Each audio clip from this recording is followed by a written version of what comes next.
Hi, it's Michael. As you've probably noticed from the part 2 on the episode title, this is the second part of our two-parter on plague stories.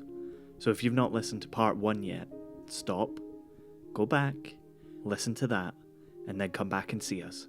Enjoy!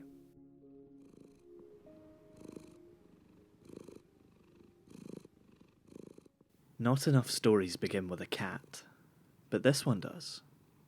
It sleeps on a shelf, high above the hold of the ship it's sworn to protect.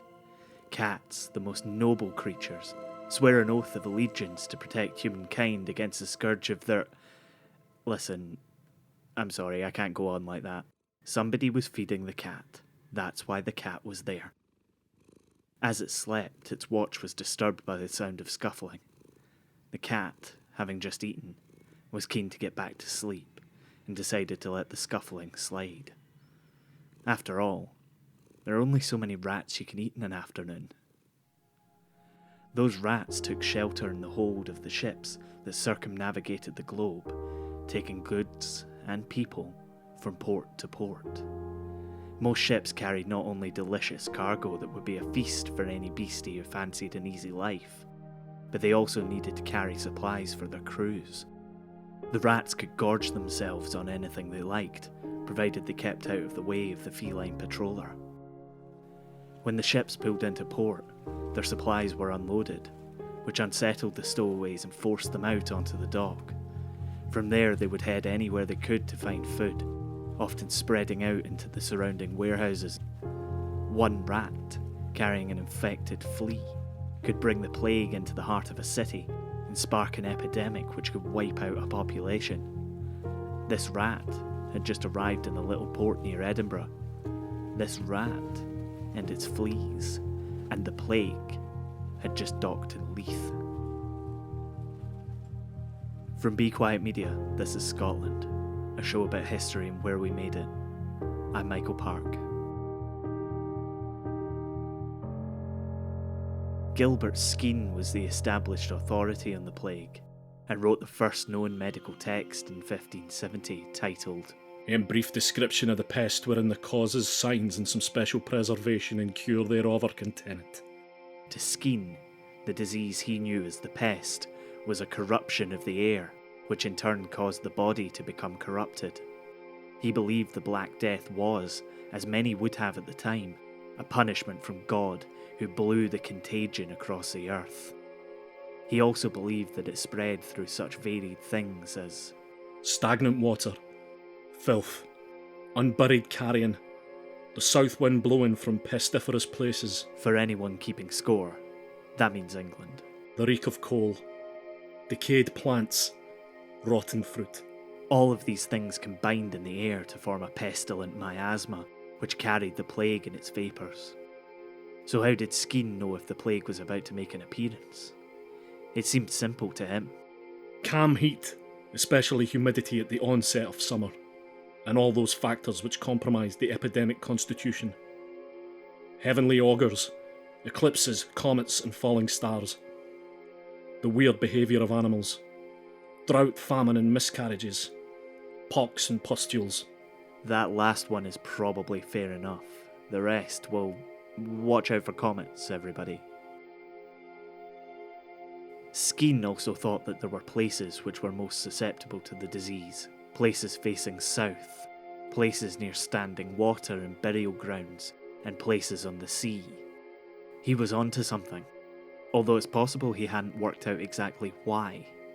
Places by the sea were more susceptible to the plague, because of those docking ships and their rats. Persons most likely to be subject to the pest are the sanguine and the phlegmatic, with their thick blood and humours. Less susceptible were the choleric, and least of all the melancholy. Preservation from the pest required first repentance, and secondly, a proper regimen. Good evacuation, bleeding, bowels, urine and sweat is essential. The air, both in and out of doors, should be cleansed by fires, aromatics and vinegar. Cleanliness and sanitation must always be maintained. Stray animals should be destroyed. Men should abstain from sleeping in the daytime. Anger, crying and Venus play. Yes, that does mean what you think it means. As well as from meats, which corrupt easily. fruit, pork and waterfowl. Finally, various herbal simples and compounds were useful preventatives. There were no such herbal remedies in Leith, which at this time wasn't part of the city of Edinburgh. It was the first to suffer the effects of the disease. The rats coming off the ships began to spread the infection, and this swiftly spreading pestilence tore through the tight, winding streets of the town and was carried to Edinburgh in supply runs. By the time people realised the plague had returned, it was too late. This wasn't the first time plague had come to Edinburgh. In fact, given what I'm about to tell you, they were more prepared than you might think. For the last 150 years, the Privy Council and the Town Council had been coming up with ways to isolate plague outbreaks and quarantine entire populations with varying degrees of success. Most of their ideas seem to centre around the expulsion of vagabonds from towns though, not exactly a surefire method of success. The local council had taken things further and built temporary sheds on Borough Muir, a field beyond the city limits so that the infected could be isolated. Sometime around 1500 they started to hire clingers, cleaners in modern terms, who would be instated each time an outbreak rolled through. Wearing grey smocks emblazoned with a salt tire, these clangers would be responsible for taking those suspected of having plague into quarantine on the Muir. They would come round with a cart, a primitive ambulance, and take infected people away, walking in front of the cart, ringing a bell to warn people in the surrounding streets of the danger. They carried long staffs which they would use to move contaminated materials, while other clingers would use massive vats of boiling water to disinfect, as much as was possible, the clothes of the infected. Those housed on the Muir would either die or be released to return home. This backwards system had some success in some of the outbreaks, but once the disease arrived in Edinburgh in 1645, it spread like wildfire among the overcrowded tenements, tight closes, and tiny streets. The city's architecture didn't help much. A defensive wall had been constructed in the 15th century, and since none of the population were willing to live outside it, houses had been built on top of houses, tenements on tenements, and some buildings in the city towered as high as 14 stories. It's what gives the city its unique look. It's also what helped to spread the plague. For all the clingers and their ilk tried to keep it at bay, there was nothing they could do without a way of treating the infection. And what kind of person would be bold enough to walk among the pestilence and the corpses, trying to cure the sick? A very well-paid one. That's after this. If you're listening to the show and going, "Oh, I wish they'd cover my favourite topic," then give us a shout. We love hearing your feedback and your ideas for Scotland. You can tweet us at Be Quiet Media, you can find us on Facebook if you search for Scotland Scottish History Podcast, or you can just email us, scotland@bequiet.media. We'd love to hear from you.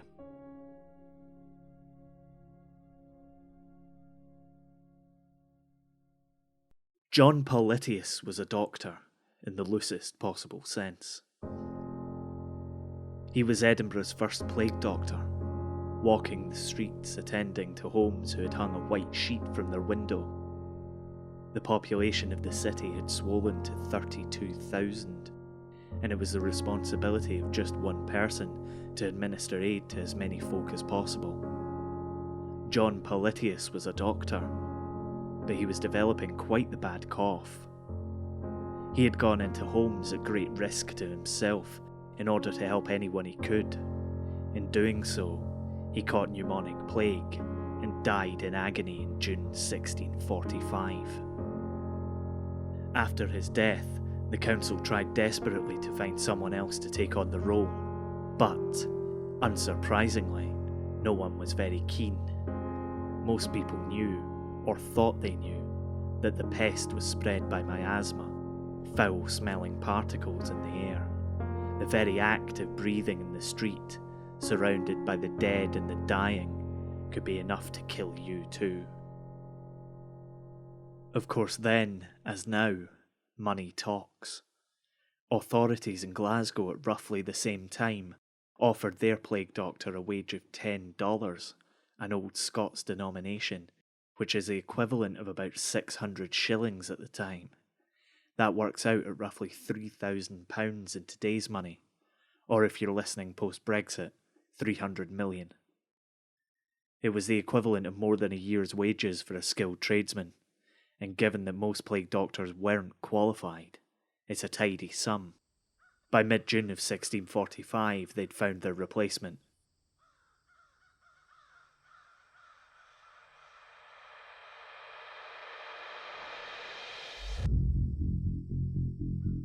The figure steps out into the warm Edinburgh night, a nightmare in black.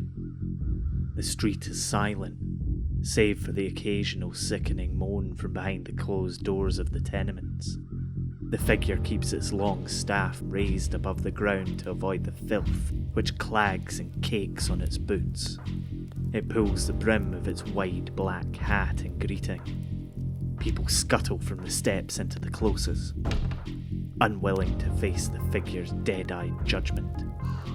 The hat sits above a hideous visage, a pale, sickly bird's face with a long, pointed beak and unnatural, unknowable glassy eyes. The creature gives off a sickly sweet scent, like roses, lavender and herbs all mixed in with vinegar and tar. To the demoralised, in the gloom of Edinburgh's tight, winding streets and dingy, infested closes, the creature is a terrifying apparition, a demon raised from hell to reap the souls of the damned and pestilent and use its staff to drag them to a meeting with the Beelzebub.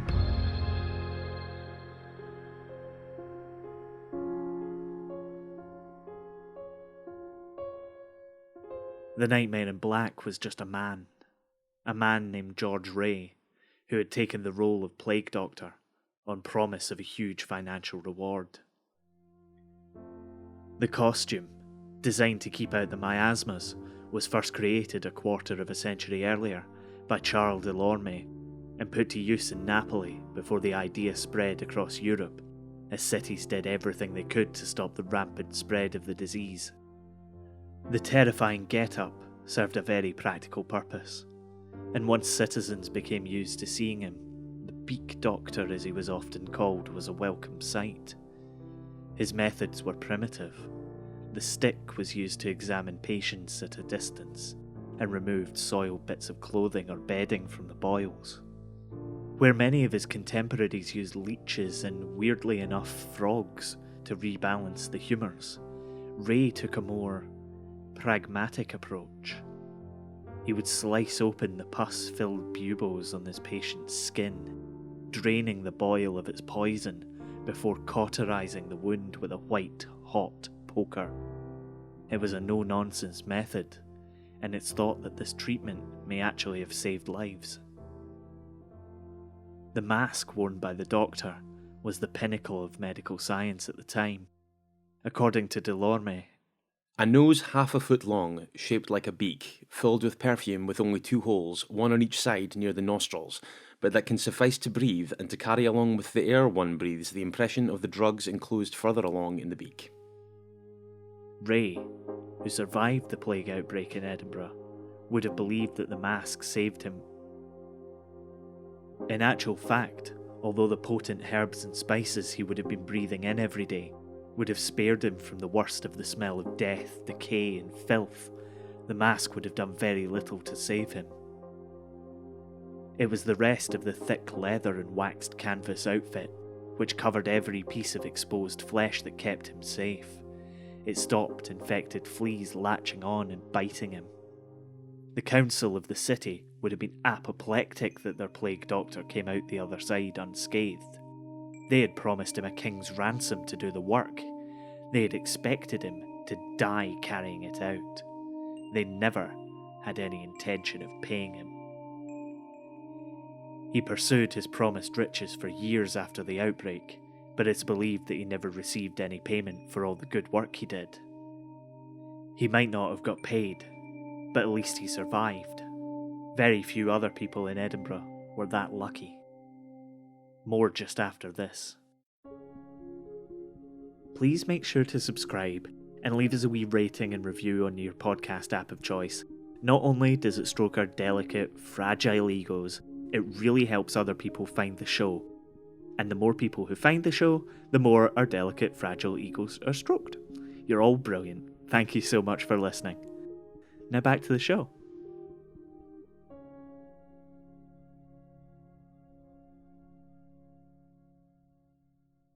The number of the dead exceeds the number of the living. The mass graves and putrid closes were full to overflowing of Edinburgh's unfortunate citizenry, scythed down by a strange and unknowable affliction. At the height of the panic, with the local council near to collapse due to the effects of the disease, a decision was made to try and cut off the plague as quickly as possible. If people couldn't be saved, they should be abandoned to their fate. So it was in the case of Mary King's Close, one of Edinburgh's most vibrant and bustling streets. A major part of the life of the city was deemed so prone to outbreak that they made the decision to brick up the entrance, ensuring that no one could enter or leave the close. The idea that they were left to starve is a wee bit contentious, although it does make a good story. Contemporary accounts suggest that food and coal was passed to the street's 300 inhabitants, and that the walling off of the close was an attempt to quarantine them rather than just kill them off. After the plague began to pass in 1647, 2 years after it had first arrived at the port of Leith, the devastation wrought on the city was such that Mary King's Close was abandoned by its remaining populace. This was the case for many from Edinburgh, who had seen their friends and family die in front of them. Those who remained often looked for alternative accommodation, or tried to leave altogether. The close remained abandoned and neglected for almost 40 years, until a housing shortage saw some families move back in. Legend has it that the city employed 2 brothers to clear the remains from the tenements. Instead of treating the skeletal remains with respect, they hacked them apart, disturbing the spirits and leading to the paranormal hauntings which Mary King's Close is famous for today. The close was eventually closed off and demolished to make way for the Royal Exchange, now the City Chambers, in the 18th century.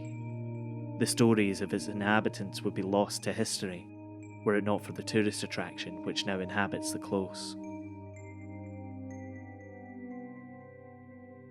Despite the best efforts of George Ray and the other officials who worked tirelessly to protect as many people as possible, the plague which swept through Leith and Edinburgh was unstoppable.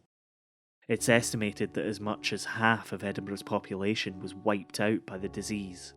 The port town of Leith, where the outbreak began, recorded 2,736 deaths in their parish records. In his History of Leith, Alexander Campbell estimates that the population of the town would have been somewhere around 4,000. Burial grounds overflowed. Mass graves sprang up at sites around the city, but they were soon oversubscribed too. As more and more people fell ill, there weren't enough people left to carry away the corpses. They were left to die in their homes, in the streets, in the gutters among the filth and the rats. The rats ate the rotting flesh and gorged themselves in bread, and the fleas gorged themselves on the rats and bread, and the pestilence grew and grew. It gorged itself, and it spread.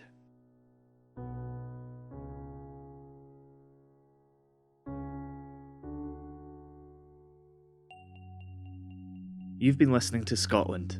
It was written and produced by me, Michael Park, and is a production of Be Quiet Media. The score for this episode was by the human dazzle ship, Mitch Bain. Find him online, search for Mitch Bain Music on Facebook. Additional voices and purring for this episode were provided by Andy Stewart, Mitch Bain, and my cat, Milo. You can find out more about the show on our website, thisisscotland.co, and get in touch with any feedback you have for us on Twitter @BeQuietMedia, or we're on Facebook if you search for Scotland, Scottish History Podcast.